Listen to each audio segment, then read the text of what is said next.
Hello, and welcome to the Edifice of Trust podcast. The Edifice of Trust podcast is a thoughtful discussion of today's current events from the perspective of America's founding principles. Hello, everyone.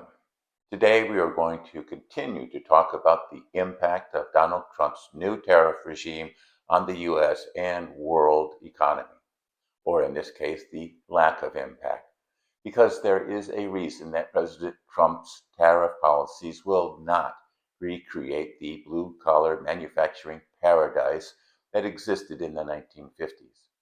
Quite simply, we lack the workforce needed to expand the U.S. manufacturing base.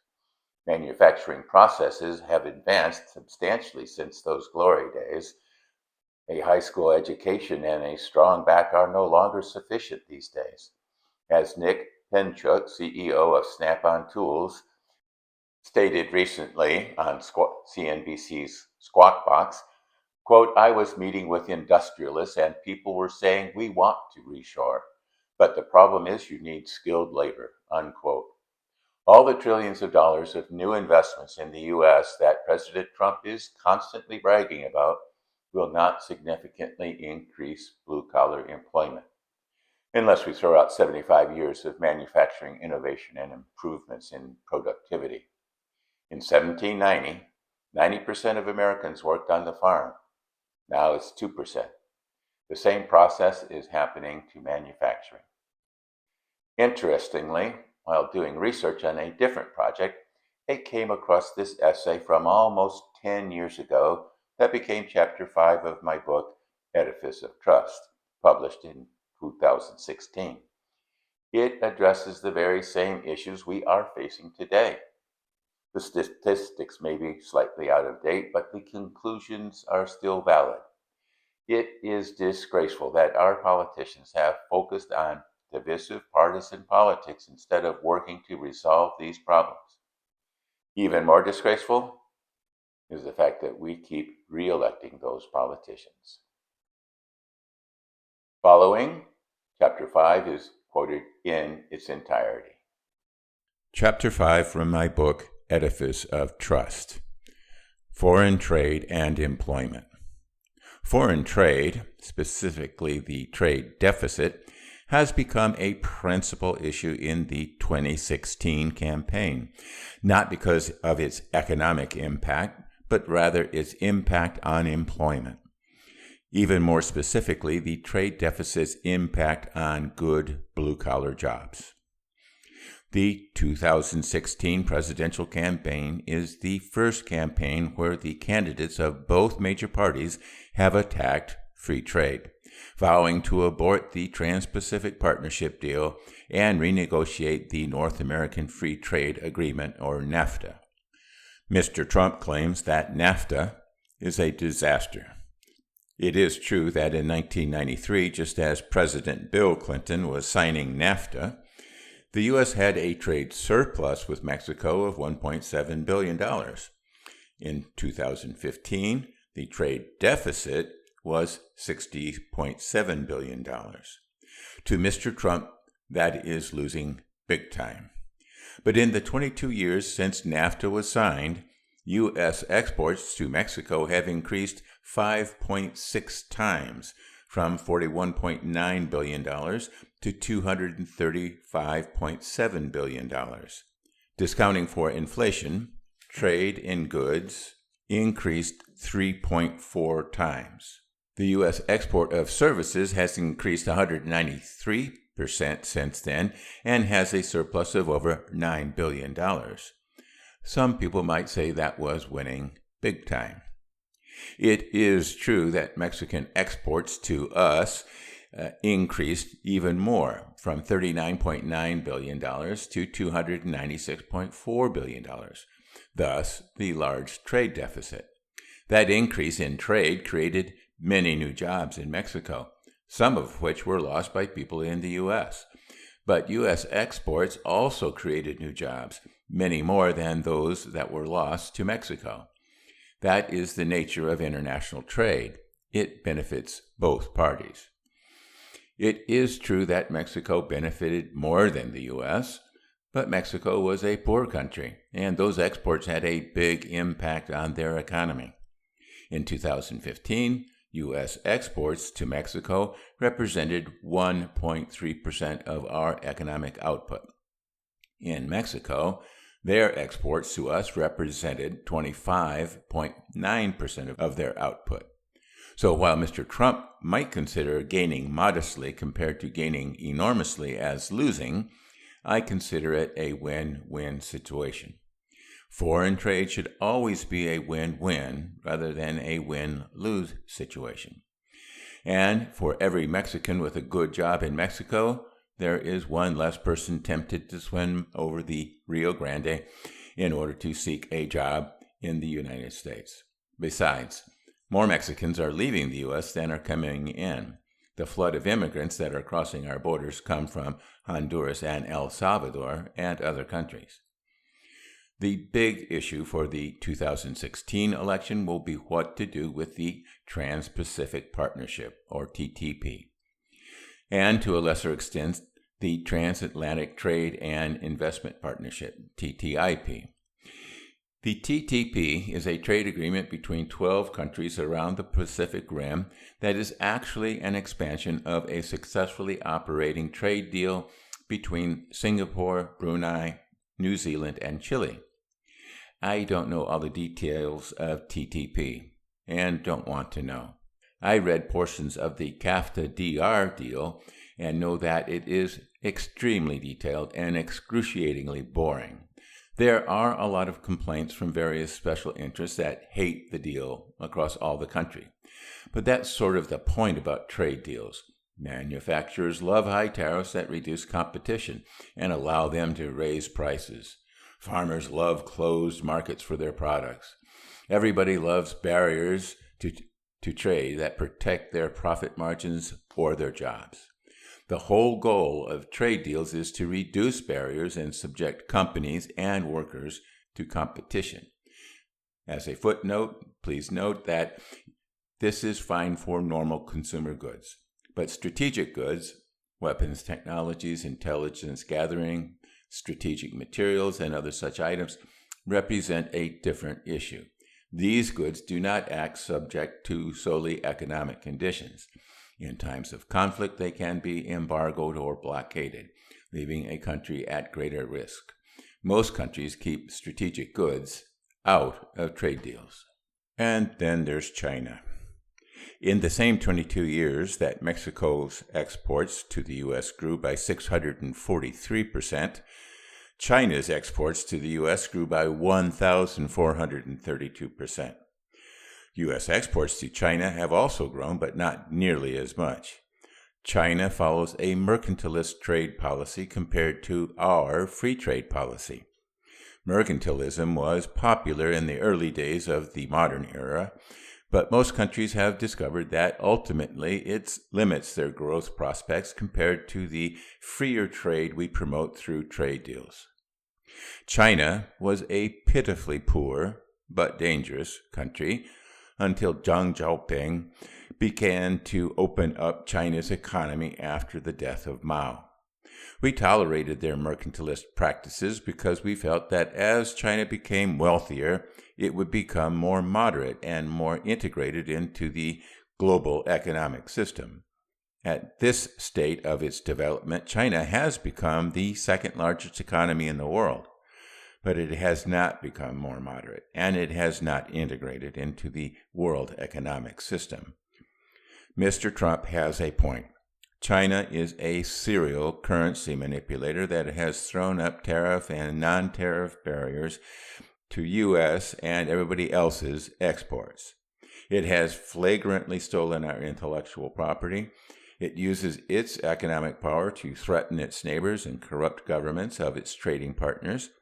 Its huge population has seduced many multinational corporations, but non-tariff barriers have blocked many companies from competing effectively against domestic companies, as Uber recently found out.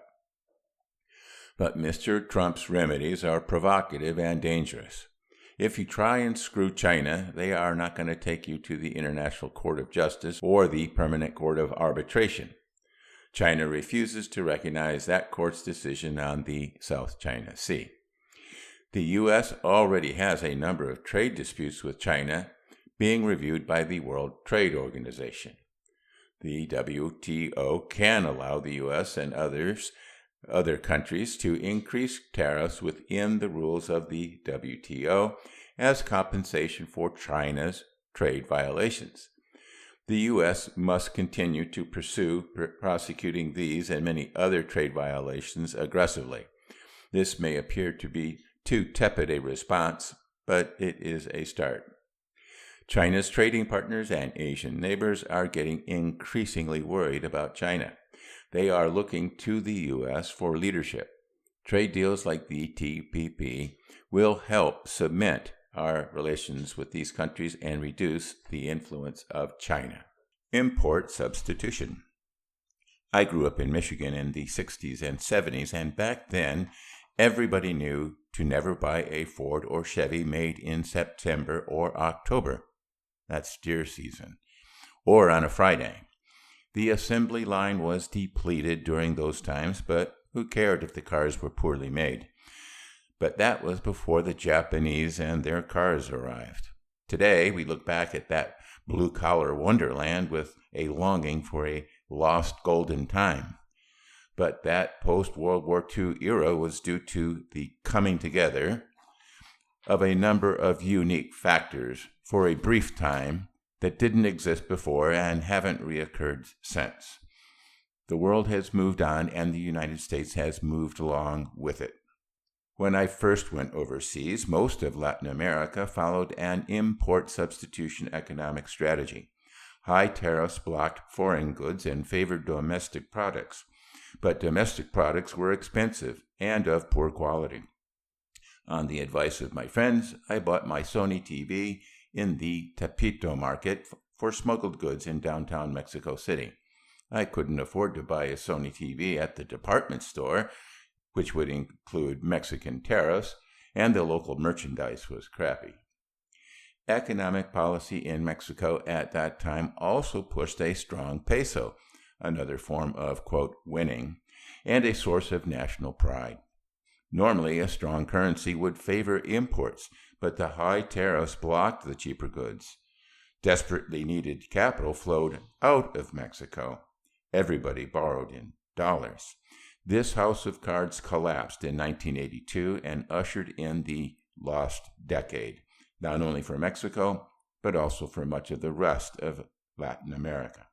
This disastrous policy is exactly what Mr. Trump is advocating. Mrs. Clinton, driven to the left by the success of the presidential campaign of Mr. Sanders, abandoned the support of TPP she advocated as Secretary of State and has come out against it. Socialists don't like international trade. Trade is driven by competition and profit. These motivations are anathema to socialists. They reek of exploitation of the workers. The old Soviet Union followed a policy of autarky, economic independence, where economic inputs came from within the country, very similar to import substitution, but at a high cost to productivity and competitiveness. International trade is very difficult to put in a 5-year plan.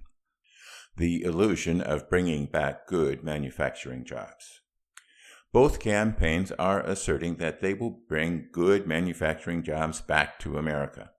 Both campaigns are offering a combination of enticement and coercion, the old carrot and stick approach, to get companies to, quote, reshore manufacturing to America.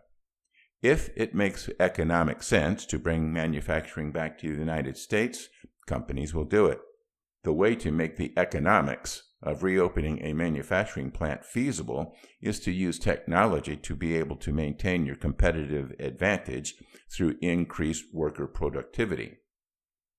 A report by Lindsay Oldinsky of the Peterson Institute for International Economics stated, quote, U.S. manufacturing employment, both in absolute levels and as a share of total U.S. employment, was falling long before the recent rise in offshoring began. Some of this decline is due to changing demand as U.S. consumers shift their spending away from manufactured goods towards services. However, the largest factor is technological change, which has automated many basic manufacturing procedures and reduced the amount of labor required to produce many goods. In particular, technology is now a substitute for the most routine activities that can be easily performed by machines, and these activities are concentrated in middle and low-end manufacturing, as reported by Acemoglu and Autor in 2011, unquote. A recent study by Jan DeLocher and Alan Collard-Wexler of Microeconomic Insights noted, quote, while employment in the steel sector fell by a factor of 5, shipments of steel products in 2005 reached the level of the early 1960s. This output per worker grew by a factor of 5, while total factor productivity increased by 38%. This makes the steel sector one of the fastest-growing manufacturing industries over the last 3 decades, behind only the computer software and equipment industries. This left the industry with only 100,000 workers in 2002, compared to about 500,000 in 1972, unquote. Blue-collar workers with a high school education don't run these new plants. Technicians and programmers with post-secondary education do. The campaign promises of Mr. Trump and Mrs. Clinton to bring back the good old days of American manufacturing will come to naught, unless they do the hard work of preparing U.S. workers for the 21st century. Otherwise, they will only increase HB1 visas. Disruption and employment. Technological change has been destroying traditional jobs and creating new jobs ever since the beginning of the Industrial Revolution. This process of creative destruction was described by Joseph A. Schumpeter in his seminal book, Capitalism, Socialism, and Democracy. Creative destruction is an essential part of the free market system. The current buzzword on the business news stations is disruption. All the new tech companies want to disrupt markets and create new market conditions advantageous for their business ventures. Uber is a disruptor. Airbnb is a disruptor. Google, which completely revolutionized the advertising industry, is constantly reinventing itself so it can continue to be a disruptor. And we are just at the start of 3D printing, which promises to be an enormously disruptive technology. Disruption screws up 5-year plans, which is why socialists and progressives are against competition and innovation. Disruption screws up traditional jobs, which is why medallion taxi drivers are trying to block Uber politically, because they can't compete economically. If the goal to make America great again is to bring back our industrial glory days, then the candidates must think again. If they think that government programs can contain this disruptive force, they must think again. That train has already left the station. But if you think about it, leaving the station is what progress is all about. America didn't become great by doing things the old-fashioned way. Alexis de Tocqueville noted America's unique role as a disruptor in his book, Democracy in America. Of course, he didn't use the word disruptor. It wasn't in vogue then. America has been disrupting the world politically and economically ever since its founding. If you want to make America great again, then you need to make America more disruptive again. It takes more than tax policies and new regulations to unleash this disruptive force. What the candidates should be focusing on is how to make our youth and unemployed workers capable of participating in this new, highly technical market. They need to come up with policies that will help make our companies more adaptive and flexible. They will need employees with the skills to match the changing economic environment. With computer technology and artificial intelligence, jobs that can be filled by poorly educated, poorly motivated workers will disappear. Unemployment benefits and welfare checks are not drivers of economic growth. In order to get the U.S. growing again at a 3%, 4%, or even 5% rate, we need to make America disruptive again. Candidates need to come up with a way to reignite the American innovation machine and not rely on outdated formulas that are proven failures. Increasing employment. In order to create more employment, we need to increase economic growth. The anemic growth we have seen since the Great Recession is insufficient to create the kind of jobs people are seeking. For all its quantitative easing and near-zero interest rates, the Federal Reserve is incapable of boosting employment. If you read Principled Policy, you would know why. The federal government is a puny employer.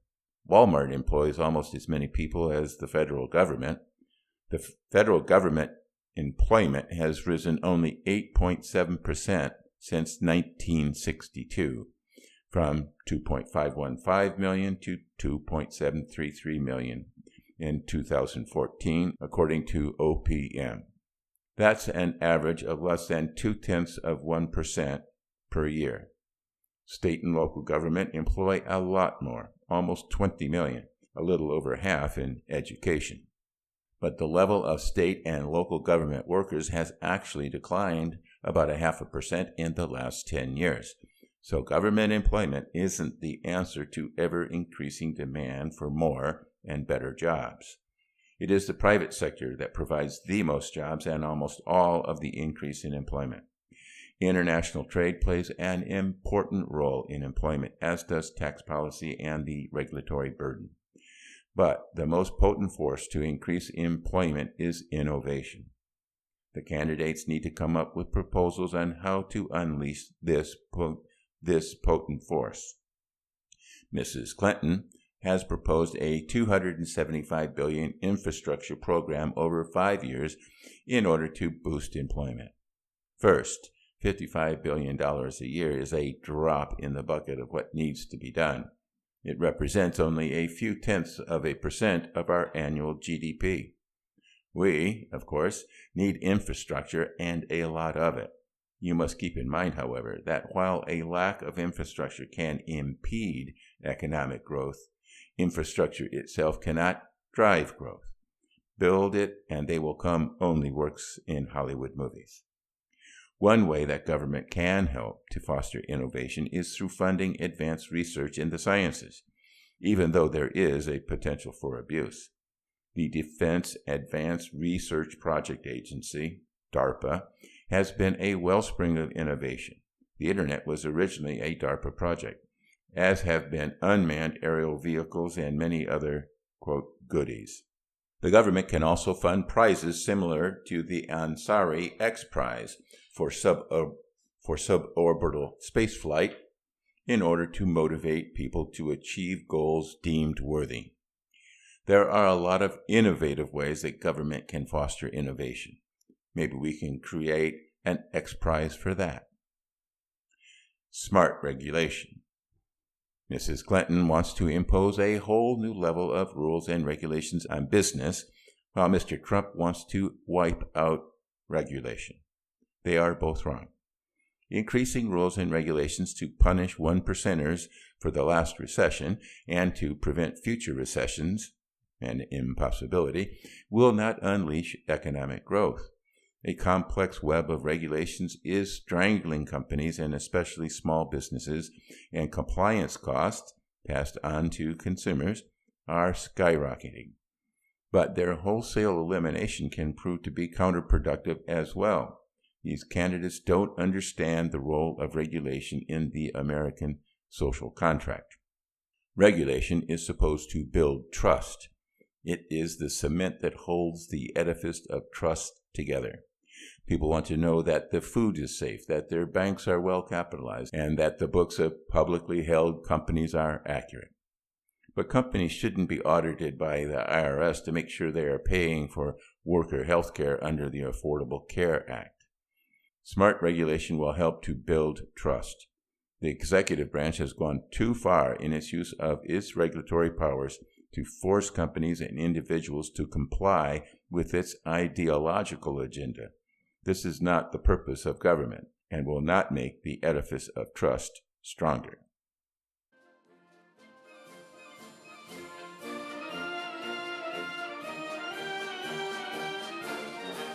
Links to source material used in preparing this podcast can be found on my website, www.edificeoftrust.com.